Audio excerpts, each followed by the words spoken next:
पढ़ी पढ़ी जब हुआ, पंडित भया न कोई, ढाई आखर प्रेम का पढ़े सो पंडित हुए। चलिए, प्रेम की बात आई है तो हम आपको बता दें कि भगवान श्री कृष्ण ने गीता में कहा है कि अगर आप किसी को भोजन कराते हो तो ये मत समझना कि आपने किसी पे एहसान किया है, आप यही समझ लेना कि आपने श्री कृष्ण को खाना खिलाया है, भगवान श्री कृष्ण को खाना खिलाया है, ऐसा आप जान लेना।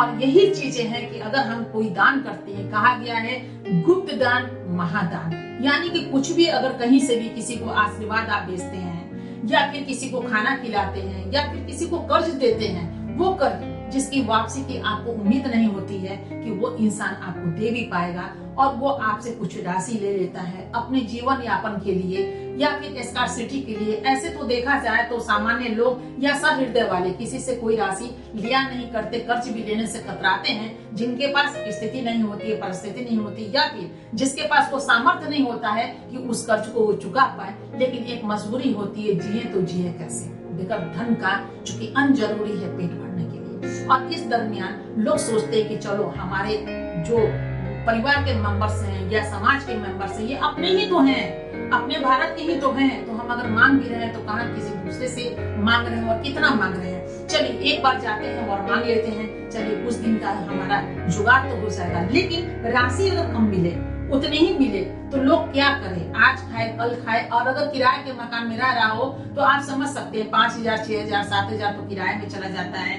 उसके बाद बिजली खर्च, बहुत सारे दिस दैट में खर्च हो जाती है। और उसके बाद कोई इंसान के पास रहता कहाँ है रोजगार के लिए, रोजगार के लिए 1,00,000 2,00,000 4,00,000 आए तो बेचारा कुछ रोजगार भी कर सके, लेकिन ऐसा होता नहीं है। उसके बाद ताने पे ताने पे ताने पे ताना होता है। तो ऐसा कदापि नहीं होना चाहिए। अगर आपके आसपास में या परिवार में, समाज में अगर कोई ऐसा बेसहारा है या फिर ऐसा घर है जहां लोग बेरोजगार हैं, उनके पास सामर्थ्य नहीं है, तो उन्हें याचक न समझ करके, अपना एक सहयोगी मान करके, या आप उसके सहयोग में आप थोड़ा 4 चांद जल दीजिए और अपने खुशियों से थोड़ा उनके घर में दीप जला दीजिए, ताकि आपके घर में वेपर अगर जल रहा हो तो उनके घर में एक बल्ब तो जलना चाहिए। यही तो अपने भारतीय होने की एक निशानी होगी, प्रेम की एक निशानी होगी।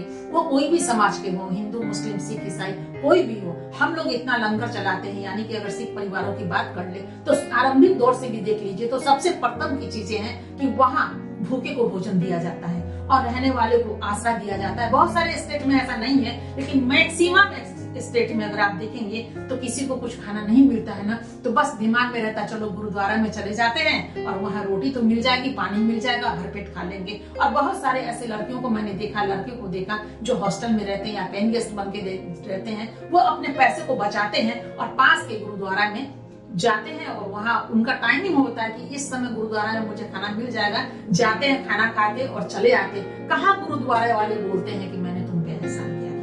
यही तो बात हम कहना चाह रहे थे कि भगवान श्री कृष्ण ने कहा ये मत समझो कि तुमने किसी पे एहसान किया, ये समझो कि तुमने किसी भूखे को खाना अगर खिलाया है तो तुमने भगवान श्री कृष्ण को खाना खिलाया, तुमने ईश्वर को खाना खिलाया। और ये सोच करके दान देना चाहिए। लेकिन होता क्या है ना कि ताने पे ताने पे ताने पे ताना लोग दे देते हैं कि तुमको तो दिया था, तुमने लौटाया कहाँ, आपको तो पहले भी मैंने दिया था, आपने कहाँ लौटाया। लेकिन ये समझ नहीं पाते, इस महंगाई वाले जमाने में लोग लौटाए तो लौटाए कहाँ। यहाँ तो लोग घर अपना चलाते हुए, किराया देते हुए जी नहीं पाते हैं और सोचते हैं मन, हर इंसान बेईमान होता कहाँ है।